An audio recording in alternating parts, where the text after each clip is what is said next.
예전에 저희 아버지도 그랬고 저희 앞선 세대는 주로 어떻게 봤냐면 어디에 딱 꽂혔냐면 16절 앞부분에 딱 꽂힌 거예요. 여호와의 책 여기에 딱 그냥 꽂힌 거예요. 그래서 제 짝이 없는 게 어디냐? 여기예요. 워낙에 그때는 순수한 신앙인들이었기 때문에 어떻게 하냐면 그렇지 하나님 말씀 짝이 없는 게 어딨어? 다 있지. 이렇게 철저하게 성경을 믿고 너도 성경을 확실하게 믿어야 돼. 이렇게 가르칠 때 이 말씀을 인용을 했다고요. 맞지요? 맞아요. 그래서 우리 안 집사님이 지금 상당히 혼란스러운 거예요. 근데 죄송하지만 그렇게 가르친 분들이 17절까지 읽어주던가요? 그게 문제라는 겁니다. 16절, 17절까지 다 봐야 되는데 16절도 그것도 앞부분까지 읽고 만다는 겁니다. 다시 보세요. 17절에 봐보세요. 그러면 16절, 17절이 한 문장이라고 볼 수 있는데 17절을 보세요.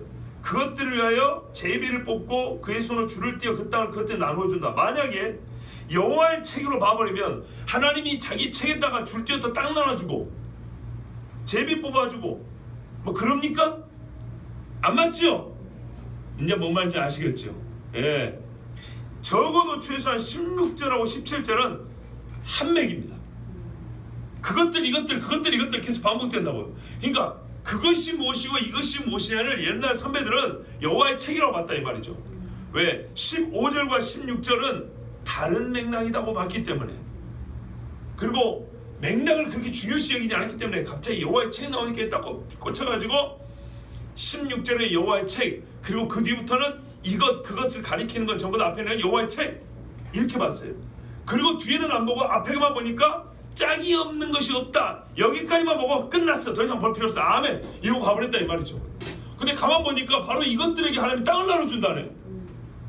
바로 그것들에게 하나님이 땅을 나눠주고 거주지를 정해주고 살게 한다네. 그러니까 이게 책이 되면 말이 안 되는 거예요. 이해되십니까? 좋습니다. 그러면 종합화 이렇게 해석할 수 있어요. 저를 보세요.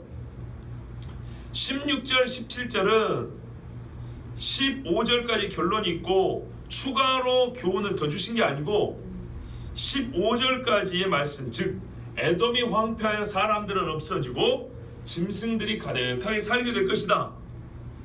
얼른 믿기 어렵지? 그런데 내가 이걸 어떻게 한다고요? 확실하게 행할 거다. 요거를 강조하여 에돔에 대한 심판을 하나님이 철저하게 하겠다는 마지막 한 번에 더 강조로 볼 수 있는 겁니다. 어느 정도로? 내가 그 짐승을 내 입의 말로 내 영으로 끌어모아가지고 거주지를 정해줄 정도까지. 이해되시죠? 요 정도까지 나는 확실하게 에돔을 없애버릴 거야. 확실하게 짐승들이 사는 나라가 되게 만들어버릴 거야. 이것이 문맥입니다. 아시겠습니까? 요것이 문맥입니다. 그런데요, 제가 오늘 이 문맥까지 읽었을 때 여러분 솔직히 한번 생각해 보세요. 우리가 없는 은혜를 만들어내야 되는 건 아니지만 이렇게 문맥으로 봤을 때 뭔가 조금 아쉬움이 있죠. 그건 옛날에 내가 들었던 건 좀 다른데 이것 때문에 나오는 아쉬움이 아니라 희한하게 뭔가 아쉬움이 있어요. 지혁 씨도 있어요. 그래서 본문을 사실 몇 주 전부터 이 본문을 설교하고 싶었어요. 뭔가 아쉬움이 있는 이유는 바로 이겁니다. 짐승들이 이 나라를 차지하고 산다는 것을 하나님이 한 번 더 강조하기 위해서 쓴 표현이 뭐라고요? 불균형적으로 강해요. 여기에 굳이 여호와의 책이란 말을 언급 안 해도 되고 뭐 내 입에 말이니 내 영이니 막 이렇게까지 강한 표현을 안 써도 돼요. 예를 들어보면 여러분, 하나님이 제일 파괴시키고 싶은 나라 중에 하나만 언급해 보세요. 누구요? 아수르. 또요? 바벨론이죠. 에돔은 사실 왜 하나님 파괴시키냐면 아수르와 바벨론이 이스라엘 치러 왔을 때 형제니까 오히려 형제를 도와줘야 되는데 그렇지 않고 바벨론 아수르 편이 되었다는 말이고요. 또 가가지고 그 기회에 약탈을 했다는 겁니다. 형제가. 그래서 에돔을 하나님이 완전히 그냥 멸해버린 거예요. 그런데 아수르와 바벨론은 말 그대로 큰 대적이잖아요. 이들을 멸할 때도 하나님이 뭐냐면 반드시 사람들을 멸한 다음에 그곳을 모래로 덮어버리고 흙으로 덮어버리고 황폐하고 짐승들이 살게 한다 그랬어요. 그런데도 불구하고 이렇게 강하지 않아요. 한 예를 들어볼게요. 아수르 이야기입니다. 근데 아수르를 여기서 구스라고 부릅니다. 여러분, 구스는 에티오피아가 아닙니다. 본래 성경에 보면 구스가 사는 지역은 현재로 볼 때는 어디냐면 뭐랄까요, 스탄 지역에서부터 뭐 이란이라든지 이라크 이 정도 지역이 옛날에 구스가 살던 지역입니다. 좀 넓으면 사우디 정도까지. 그리고 거기서 배 타고 와서 아프리카로 와서 또 구스가 생깁니다. 성경에 보면 재밌는 이야기였습니다. 아수르 왕이 이스라엘을 치러 왔는데, 잘 보세요. 이 아수르가 북쪽에서 치러 왔는데 다시 고국으로 돌아갑니다. 왜냐하면 구스 사람들이 뒤통수 친다고. 그래서 군대를 일단 후퇴를 합니다. 이 구스는 아프리카가 아닙니다. 아시겠죠? 스바냐 2장에도 이렇게 나왔습니다. 구스 사람들아, 구스 사람이라고 했어요. 너희도 내 칼에 죽임을 당하리라. 여호와가 북쪽을 향하여 손을 펴서 아수르를 멸하며. 구스 사람들이 세운 나라가 뭐라고요? 아수르라고요. 아수르를 멸하며 니느웨로 황폐하게 하여. 그러니까 이게 뭐예요? 구스 사람이니까 여러분, 누굽니까? 누구? 예? 니므롯의 집이란 말이에요. 니므롯의 아버지가 구스예요. 니느웨로 황폐하게 하여 사막같이 메마르게 하리니 각종 짐승이 그 가운데 때로 누울 것이며 당아와 고슴도치가 그 기둥 꼭대기에 깃들이고 그것들이 창에서 울 것이며 문턱이 적막하리니 백향목으로 지은 것이 벗겨졌음이라. 그리고 쭉 가면 황폐하여 들짐승이 엎드릴 곳이 되었는고. 짧아요. 아수르가 멸망할 때 짐승들이 사는 데는 어떻게 말하면 각 집에 창문으로 짐승이 고개 내밀고 있고 탑을 세는데 탑 꼭대기에 짐승이 올라와 있고, 이런 이야기예요. 근데 이렇게 짧아요. 이러고 끝납니다. 바벨론은 어쩌냐? 이사야 13장 21절 22절을 보면 오직 들짐승들이 거기에 엎드리고 부르짖는 짐승이 그들의 가옥에 가득하며 타조가 거기에 깃들이며 들량이 거기서 뛸 것이요 그의 궁세에는 승냥이가 부르짖을 것이요 화려하던 궁전에는 들깨가 울 것이라. 자, 요 정도 같으면 오늘 우리 이사야 34장 13절 14절 정도면 돼요. 그죠? 길어도 뭐 15절까지 하면 돼요. 그런데 에돔은 니느웨도 아니고 아수르도 아니고 바벨론도 아닌데 이 짐승들이 뛴다는 것을 아주 구체적으로, 그리고 더 많은 짐승의 종류를 언급해놨고, 그래서 한 번 더 강조를 해놨단 말이죠. 그러니까 조금 불균형적이에요. 이해되시죠? 뭔가 다른 뜻이 있다는 생각이 드는 거예요. 이렇게까지 강조해요. 근데 다른 데는 없는 뭐가 있어요? 갑자기 여호와의 책이 있고 여호와의 영, 특별히 이것들을 볼 때 내가 영을 동원하고 내 입이 명령을 하고, 당연히 하나님 명령이 왔겠지만서도 아주 강한 하나님의 어떤 주권적 표현이 있단 말이죠. 그랬을 때 이것은 그냥 짐승들이 여기에 뛰논다는 것을, 즉 에돔이 이 정도로 황폐할 것이라는 것을 강조하는 것으로만 보기에는 표현상 이해하세요. 너무 아까운 거예요. 여기에 쓰인 하나님의 말씀이 너무 아까운 거예요. 굳이 그걸 말할 것 같으면 여호와의 책이니 영이니 이런 말까지 안 해도 되는데 초가집 짓겠다고 콘크리트 부숴놓은 것 같은 그런 말이단 말이에요. 자, 그래서 제가 좀 생각을 해봤어요. 아까 말한 논리적 사고. 너희는 여호와의 책에서 찾아 읽어보라는 말씀이 짐승들의 짝을 찾아보라는 의도 정도로 하신 거라면 뭔가 불균형적인 것을 직감할 수 있습니다. 만약에 여호와의 책을 찾아보면 이 짐승들의 목록이 완전히 찾아질 수 있다거나, 여기 말고 다른 성경에 가면 이 짐승들의 목록이 있다거나, 그러니까 이렇게 짐승들을 많이 해놓으니까 이런 짐승도 있어?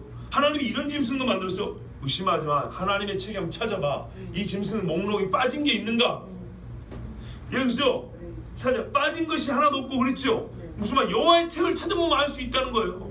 그러면 성경 다른 곳에 여기 있는 짐승들이 다 목록이, 짐승들의 목록표가 있냐 그 말이에요. 그래야 이게 말이 되거든요. 또 그것들 중 짝이 없는 짐승이 없다는 사실을 확인할 수 있다는 겁니다. 여호와의 책을 찾아보면 그 보인다잖아요. 짐승의 목록도 있고 짝이 없다는 걸 확인할 수 있다잖아요. 근데 앞부분은 성경에는 짐승의 목록을 주제로 해서 그걸 쓴 말씀은 없고요. 이런 짐승들의 목록을 그리고 뭐랄까요, 짝의 문제는 그거는 너무나 당연한 문제이기 때문에 거기다가 갑자기 여호와의 책을 찾아보라 이렇게까지 말하는 것은 오바 중에 오바입니다. 아니, 짝이 없는 짐승이 있으면 여러분 생식과 번식 어떻게 했겠어요 지금까지. 그죠? 창조 이후로 딱 한 세대 살고 없어졌을 거 아닙니까? 그래, 짝이 없는 것이 없다는 건 너무나 당연한 것인데 이거를 말하려고 여호와의 책을 찾아보라, 뭔가 이상하잖아요. 그죠? 너무 엉뚱한 표현이에요. 그거 보세요. 여호와의 책에서 찾아 읽어보라. 이렇게 했을 때 우리가 발견할 수 있는 어떤 사실을 생각할 때는 지금 이 문맥으로는 뭔가 좀 불균형적이에요. 그러나 여전히 문맥 해석가들, 문맥에만 목숨을 건 문맥 해석가들은 그것을 그렇게 의문을 갖지 않습니다. 저는 거기에 이의를 제기합니다. 문맥으로만 읽으면 짐승들을 반드시 에돔을 황폐하게 하겠다, 거기에 가득하게 살게 하겠다를 강조하는 것인데, 그것으로만 보기에는 이 성경을 그렇게만 해석하기에는 너무 부족하다는 생각이 드는 것이죠. 자, 여러분, 하나님께서 홍수로 세상을 멸할 때 보세요. 노아에게 짐승들이 나오게 했습니다. 그러면 이 말씀을 우리가 어디서 찾을 수 있냐면, 아까 레위기 말씀하는데 그거보다는 창세기가 더 가깝습니다. 창세기에서 노아가 짐승들을 잡아들인 게 아니고 하나님께서 짐승들을 노아에게 나오게 했다 그랬습니다. 한 짐승도, 이 땅에 사는 짐승도 빠진 것이 없게 했고요. 그렇죠? 기식이 있는 것, 땅에 있어 숨 쉬는 것들은 다 모았습니다. 그 중에 부정한 것과 정한 것이 있었고, 정한 것은 7쌍, 부정한 것은 2쌍에서 각기 짝을 이뤄서 빈틈없이 빠진 것 없이 다 오게 했습니다. 자, 그것들이 모여들긴 했는데 방주에서 뒤죽박죽 살면 어떻게 됐을까요? 한쪽으로 몰려 살았거나 아니면은 뭐 일찍만 살았거나 엄청 생존이 어려웠겠죠. 그래서 1, 2, 3층에 균등하게 나누어 소위 그들의 구획이 정해져 있었습니다. 여기서 이 말씀을 여호와의 책에서 찾아볼 것 같으면 사실은 노아 홍수 때 그 방주로 나온 짐승들과 방주 안에서 짐승들이 제 짝과 함께 하나님이 정해주신 자리에서 삶으로 그들이 홍수에서 생존할 수 있었다는 것을 통해서 우리가 하나님이 정확히 실제로 이 말씀같이 하신 일이 있었구나, 노아 때 말이죠. 그렇다면 에돔에도 그 좁은 공간에 그 엄청난 짐승들을 다 불러 모아가지고 했기 때문에 에돔에도 분명히 하실 수 있지, 이러면 또 사실 별로 그렇게 문제될 게 없을 수 있습니다. 그렇죠?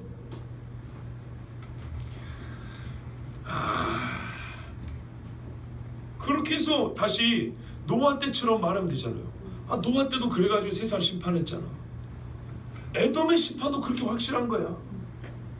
그리고 에돔의 심판이 확실한 건 노아 때 짐승들이 그렇게 딱딱 모여들어가지고 방주 안에서 생존한 것처럼, 그래서 심판은 확실했고 하나님이 하신 일이 그 말씀한 데 이루어진 것처럼 에돔도 내가 똑같이 그런 패턴으로 그와 같은 형태로 일을 해갈 거야. 여호와의 책을 찾아봐. 말 되잖아요. 그죠? 그렇죠? 문맥을 넘어 이제 하나님의 말씀을 확인해 보니까 이게 또 말이 되는 거예요. 여기까지 저는 솔직히 아멘이에요. 아멘. 근데 지금 제가 이토록 여러분이 자꾸 이 말을 이어가는 거는 이 외에 하나가 더 있다는 말입니다. 여러분, 심판의 확실함에 강조하는 결론은 같습니다. 그죠? 노아 홍수도 얘기하고 지금 이 문맥 안에서도 그렇고 같은데, 저희수도 심판이 확실한 걸 말한다는 것은 부정하지 않은데, 또 짐승들이 모이는 것까지 또 이해돼요. 사람이 안 사니까 당연히 짐승들도 오겠죠. 근데 제가 여기서 이제 하나 더 주목한 건 뭐냐면, 하나님이 제비를 뽑으시며 줄을 띄어 그 땅을 나누어 주신다, 그리고 대대로 영원히 그 자리에서 살게 한다 그랬어요. 여러분, 이거는요, 하나님을 신뢰하지 않는 자의 눈에는 보이지 않는 부분입니다. 보세요. 보통 사람의 눈에는 하나의 자연현상입니다. 짐승들이 모여가지고 자기들이 살기 좋은 자리에 찾아가 사는 것이 매우 자연스럽게 보일 뿐입니다.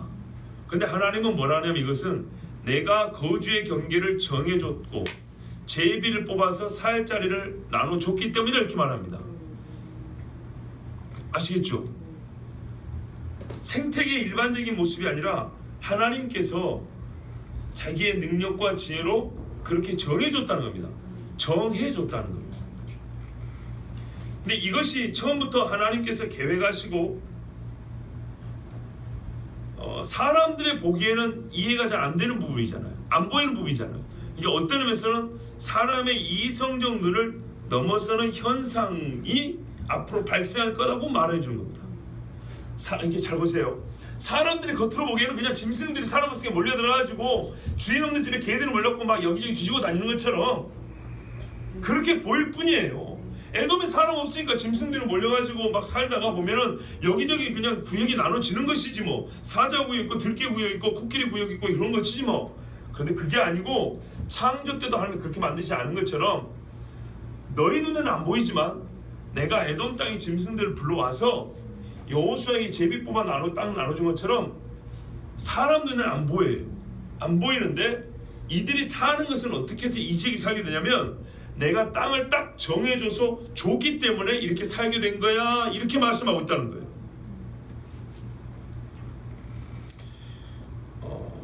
그냥 에돔은 망하고 짐승들이 들어와 살 것인데 내가 아까 말한 놈들 다 불러들이나 봐봐, 작은 놈도 없어, 이렇게 끝난 게 아니에요. 그 다음에 하실 일, 마치 약속 백성에게 거주 지역을 나눠주시듯이 그렇게 했다.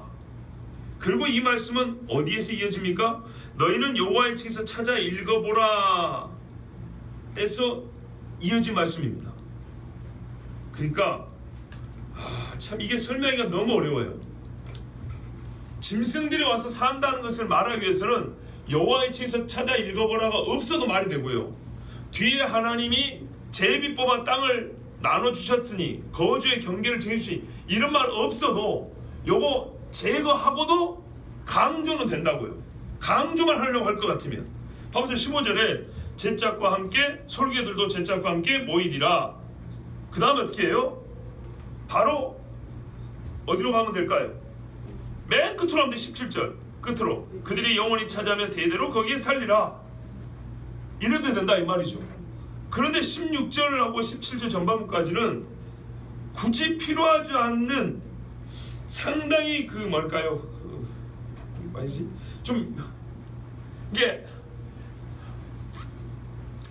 힘을 10 정도 쓰면 될 일을 50, 60까지 써가지고 우리가 과하게 힘을 쓴다는 거 같죠. 그러니까 이만한 일에 짐승들 와서 사는 일은 가만둬도 될 일인데 하나님이 과하게 힘을 쓰고 과한 언어로 표현하고 있는 것을 우리가 지금 느낀다 그 말입니다. 그게 왜 그랬을까 지금 그거를 찾고 있는 중입니다.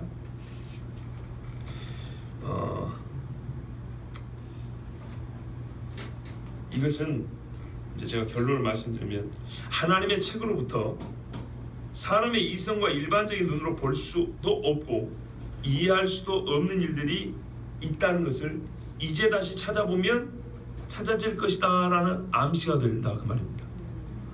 무슨 말이냐면 보세요. 짐승으로 시작했죠. 짐승으로 시작해서 중간에 여호와의 책이 안 들어가도 돼요. 짐승으로 시작해서 짐승을 한 번 더 말해주면 강조가 돼요. 그런데 단순 강조가 아니라는 것이 짐승을 보낼까 해놓고 갑자기 여호와의 책을 꺼내놨어요. 그리고 짐승을 얘기했어요. 여호와의 책이 없어도 말이 통하는데 굳이 여호와의 책이라는 이야기를 어색하게 쓰니 힘을 과하게 쓴다 그랬죠. 이걸 집어넣었다고요. 그건 뭐냐면 짐승 이야기라고 짐승을 강조해서 끝난 게 아니라 여기서 여호와의 책이 한번 낑기고 짐승, 여호와의 책, 짐승이 이렇게 있죠. 그럼 어떻게 하냐? 요렇게 한번 거쳐보면서 다시 여호와의 책을 보면 뭔가 이전에 못 보던 것을 볼 수 있을 거야 그런 말이다고요.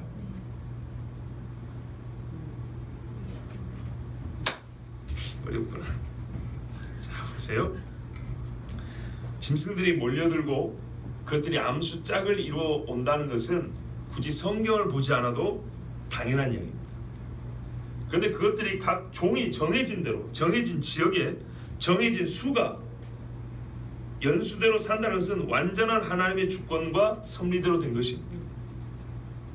이것은 자연계 그대로에서는 볼 수 없는 관계란 말입니다.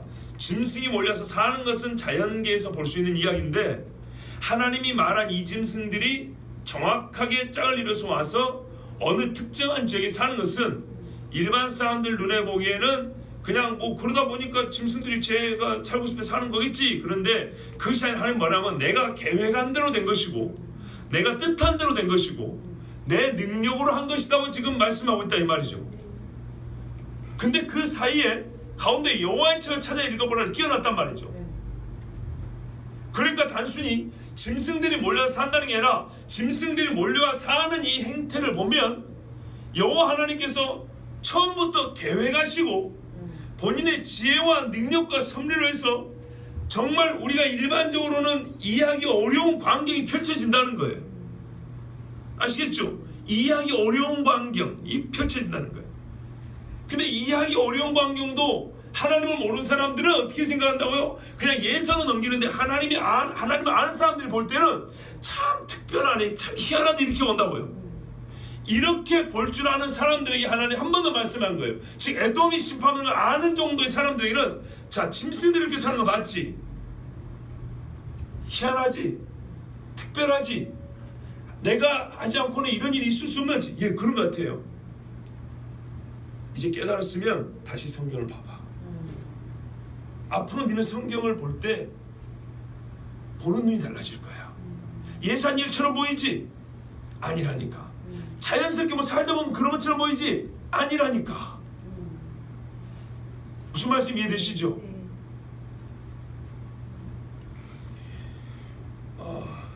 이 놀라운 광경을 놀란 채로 다시 한번 성경을 보라는 거예요. 그러면 정말 놀라운 일들을 보게 될 것이라는 거예요. 하나님께서 하신 모든 말씀, 에돔을 넘어서, 아시겠죠? 에돔을 통해서 지금 하신 말씀은 에돔을 넘어서 모든 하나님의 말씀이 사람의 이성을 초월하며 철저히 주님이 정하시고 계획하신 대로 사람, 즉 인물, 장소, 때, 크기, 연속성이 하나님이 정하신 대로 나타나는 거예요. 사람이 겉보기는 뭐 그럴 수도 있지, 우연히 그렇지만 우연이 아니라는 거예요. 벳세메스라는 암소가 울지 않고 가는 게 우연이 아니라는 얘기예요. 다윗이 던진 돌이 골리앗의 머리에 박히고 죽은, 그냥 그럴 수도 있다 보니 그게 아니라는 얘기예요. 이 짐승들이 와서 살고 뭐 이제 이 참 희한하네. 그걸 가지고 그 눈을 가지고 성경을 이제 다시 봐봐. 다윗이 던진 돌이 왜 골리앗의 머리에 박힐 수밖에 없었는지. 정말 하나님의 말씀이 진리인 것을 알 수 있게 됩니다. 아멘.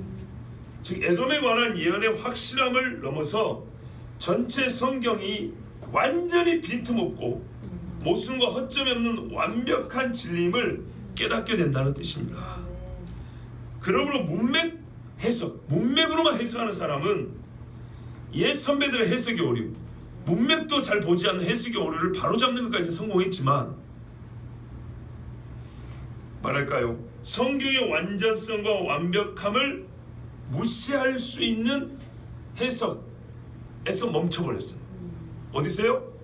짐승을 불러와서 에돔을 확실하게 멸망시킨다 해서 멈춰버렸다고요. 여기서 하나님이 이렇게 과하게 표현을 쓰신 이유까지는 나가지 못했다는 얘기입니다. 그래서 우리는 문맥을 넘어서야 한다고. 한마디로 말하면 하나님이 뜻이 에돔을 멸한다는 것으로만 뜻이 지금 한정된 게 아니고 더 큰 뜻을 여기에 포함시켜 놨는데 문맥만 보면 에돔을 멸하는 확실함만 읽어낸단 말이에요. 하나님의 뜻은 에돔을 확실하게 밟을 거야 이러고 끝나버린다고요. 그게 아니라 에돔을 확실하게 멸하는 그 방식, 그 짐승들을 보내 이걸 통해서 하나님은 모든 말씀을 이토록 확실하게, 모든 하나님의 말씀을 완전하게 말씀하시고 성취한다는 것. 넓히 말하면 전 예언에 대해서, 하나님이 말씀하신 전 말씀에 대하여 하나님이 이토록 철저하게 어떻게 해요? 하나의 짐승도 이렇게 철저하게 하나님이 정하시고 보낸다면, 제비뽑아 그 거주력을 살게 한다면 하나님의 모든 말씀은 철저하게 하나님의 생각하신 대로, 하나님의 주권과 능력대로, 하나님의 속성대로 반드시 그렇게 이루어진다는 거예요. 아멘. 그렇게 보면 여호와의 말씀, 어느 책에 어떤 말씀도 하나도 짝이 없는 게 없다. 이것은 맞는 이야기예요. 그 박옥수가 가르치는 것처럼 그렇게 오해하시면 안 됩니다. 양반의 희양이에요. 그런 식의 해석은 어떤 거냐면 거기서 짝은 뭐냐면 동일 단어가 또 나오는 경우예요. 제비라는 단어가 어디 성경에 나왔어요. 그러면 또 다른 성경에 제비가 또 나올 수 있겠죠. 이렇게 짝을 지어가지고 해석을 하는 거예요. 이거는 문제가 있습니다. 이거는 바보 같은 거예요. 단어가 같을 뿐이에요. 그거는 여기서 말하는 짝은 뭐냐면요, 단어 대 단어를 말하는 것이 아니고 쉽게 말하면 하나님의 예언과 성취를 말하는 거예요. 하나님의 약속과 이름을 얘기하는 거예요. 이거는요, 한 인간의 일생을 통해서도 약속하고 이루는 건 정말 어려운 거예요. 근데 하나님이 전 세계에 약속을 했어요.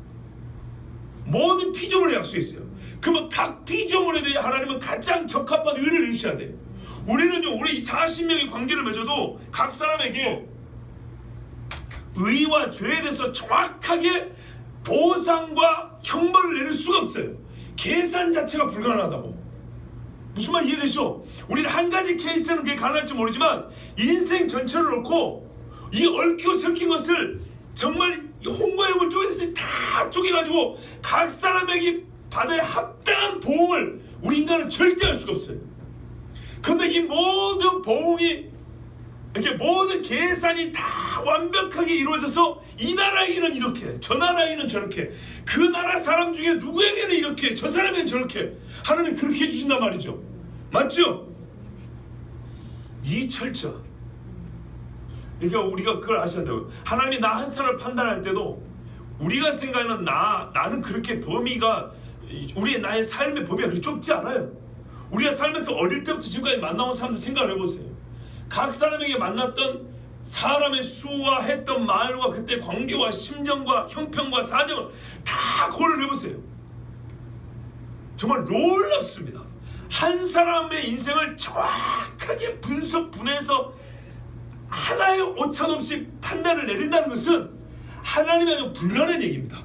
그런데 이게 한 사람이 문제가 아니고요, 지금까지 아담으로부터 마지막 태어난 사람까지 전 세계 모든 사람을 하나님께서 그 슈퍼컴퓨터도 계산할 수가 없는, 알아낼 수 없는 마음속에 비밀한 것들까지 하나님이 전부 다 해서 정확하게 판단을 내린 후에 내린 보응이, 에돔은 이렇게 될 것이고 바벨론은 이렇게 될 것이고 이스라엘이 이렇게 될 것이고 에이라는 너는 한인관인 너는 이렇게 될 것이고 신명이 너는 이렇게 될 것이고. 여러분, 하나님은 실제로 그게 봉하시죠. 상은 상이고 벌은 벌로. 근데 그걸 하나님이 보지도 않고 성경에 약속해놨다고요. 이게 믿어집니까? 근데 하나님 말씀한 거예요. 너에게 정말 믿기지 않는 거 하나 보여줄게. 봐봐 저 짐승들. 내가 제비를 뽑아줬어. 내가 저것들을 볼 때 내가 영으로 불렀어. 불러진다고 불러질 놈들인가 봐봐. 저 놈들이 원래 서식지에 저기거든. 광에서 보세요. 메추라기가 거기 떨어질 일이냐고요. 그죠? 홍해 바람이 그 불 바람이냐는 말이죠. 그래 한 것처럼 내가 이렇게 하는 하나님이야. 여호와의 책을 한번 봐봐. 찾아 읽어봐. 그리고 다시 돌이켜보면 이제는 우리가 하나님의 책을 읽는 우리의 마음, 이 신뢰가, 믿음의 확신이 이전과는 차원이 달라지는 거예요. 그래서 짐승과 짐승 사이 여호와의 책을 집어넣은 거예요. 결론을 말하면 옛날 어른들의 결론은 맞아요. 맞다고요. 홍준사님 이해되죠? 맞아요. 자, 여호와의 입과 그의 영을 잊지 마십시오. 우리가 아까 그냥 넘긴 데가 있어요. 16절 중간을 보면 여호와의 입, 그의 영 그랬어요. 여호와의 입과 하나님의 영을 너무 가치없게 넘겨버리면 안 됩니다. 결국에는 모든 성경에 기록한 하나님의 말씀은 사실상 다 예언들이에요. 어떤 피조물 인간도 아무리 생각해도 구상할 수 없고 원하지도 않는 일들이에요. 여자의 후손과 뱀의 시란이요. 뱀과 여자의 시란이요. 이야기 자체가 사람으로 이야기는 이해할 수 없고, 근데 이게 결국 어떻게 해요? 역사의 마지막까지 가는 거예요. 그 안에 하나님의 모든 말씀은 짝이 없는 것이 없고 실패함이 없습니다. 결론입니다. 모든 여호와의 책은 짝이 없는 것이 없고 실패함이 없이 완전합니다. 이것이 바로 문맥대로 우리가 읽어야 하지만 문맥을 넘어서 하나님의 뜻을 알아야 된다는 것입니다. 문맥에는 하나님의 뜻이 담겨 있습니다. 그러나 그 문맥 이면에는 하나님의 더 깊은 뜻이 담겨 있습니다. 제가 표현력이 좀 부족해서요. 오늘 이 말씀을 여러분에게 조금 더 이해하기 쉽게 그렇게 해야 되는데 전달력이 부족한 것은 제가 부족한 겁니다. 옛날에 어떤 중학생이 자기 전도사님에서 기도했대요. 전도사님 너무 재미가 없더래요. 그래서 전도사님을 위해서 기도해줘 그랬더니 얘가 뭐라고 기도한 줄 알아요? 하나님 우리 전도사님에게 유머 감각을 주시옵소서 그랬대요. 혹시 여러분 제 설교할 때 오늘 같은 이런 설교는 이해하기가 좀 어려우시면 하나님 우리 목사에게 구별의 능력을 더해주셔서 어려운 걸 쉽게 말할 수 있도록. 사실 어려운 걸 쉽게 말할 수 있어야 그거 제대로 아는 거거든요. 예. 그러니까 저 역시도 뭔가 여러분에게 이렇게 쉽게 전달이 잘 안 된다는 것은 제 자신도 사실은 이해가 아직 부족하다는 뜻이기도 합니다. 여러분께서 저를 기도해 주실 때는 하나님 역시 종에게는 지혜가 필요하구만요. 아직 지혜가 더 필요합니다. 그렇게 기도해 주시고 또 하나는 여러분에게 전달할 수 있는 바로 구별의 지혜를 달라고 그리 같이 기도해 주십시오. 자, 옛적의 선배들이 틀렸다고 맞았다고요? 어제요? 맞았어요. 그러나 그들이 맞다는 결론은 맞는데 어떻게 했어야 되는데요? 문맥을 통과하고 맞았어야 되는 건데 문맥을 통과하지 않은 것은 잘못이었습니다. 그리고 요 근래 신학자들은요 문맥 어떤 이들은 배경하면서 하나님의 참 깊은 뜻을 발견하지 못합니다. 말 그대로 하나님의 깊은 것을 알지 못합니다. 성경에는 사단의 깊은 것도 있다 그랬습니다. 하나님은 더 깊으시죠. 그것들을 깊은 하나님이 숨겨주신 보화를 발견할 수 있는 지혜가 우리에게 있기를 바랍니다. 이 사람께 기도하겠습니다.